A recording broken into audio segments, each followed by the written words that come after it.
speaking of relationships, understanding each other and communication, Lavia and Caicedo, you talked about how well Caicedo played. Yeah. Is this the best midfield pairing then for Chelsea? Because you've got a player worth over 100 million on the bench now in Enzo Fernandez.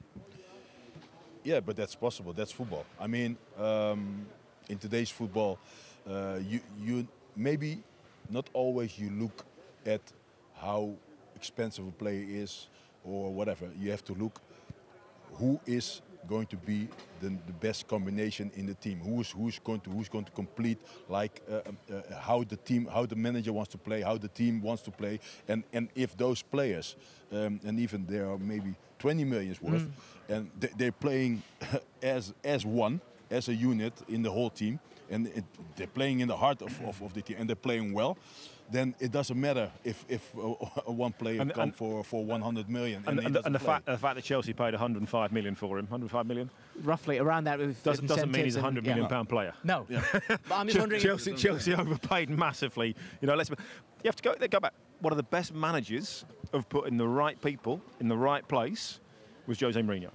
Whether you like him or whether you don't, look at what he did at Chelsea. He put Paulo Ferreira at right back, you know, and they conceded 15 goals that season. He brought Carvalho in, put him alongside Terry, played Ivanovic at full-back, you know, from time to time.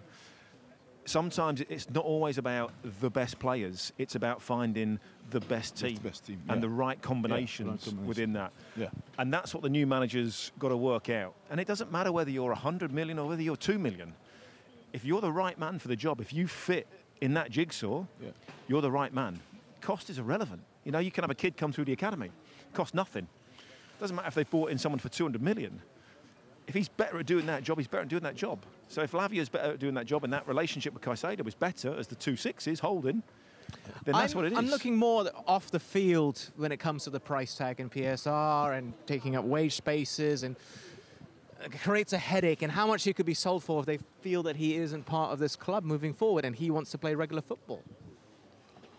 It's management. I'm not sure Chelsea have thought about that, if I'm honest. Really? I don't. Well, you look at some of the contracts, you know, 9-10-year contracts. We've talked about it before. If you get a 9-year contract and you're not playing, you're like, yeah, whatever. I'm going to get paid for 9 years. You know, it's not. How do you motivate yourself? You know, what all players will, even the very, very best players will have a slight dip. You know, off the manager's and fan. I'm not playing. I've got 9 years.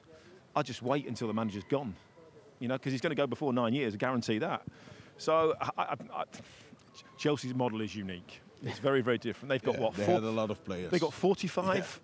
45. Well, they had the first team squad, and then half of them were. Well, they got 45 players. Yes. Effectively, they got 45 quality players that could easily be in a 25-man squad. So you got 20 players. What do you do with them?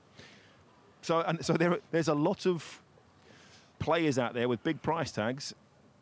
Happy. They might not even get half that for, but they're all on 9-year contracts. So then what do you do? Sell them or lend them out. Yeah, but we're only going to get half their wages back. PSR's not come into Chelsea's thinking. No, it can't have done. They're the only club that's ever tried it. The first club to try it, probably the last. Because it's probably. I don't see how going forward it becomes sustainable. The only way it becomes sustainable is if now you don't buy anybody else for the next 10 years. Yep. That ain't going to happen. No.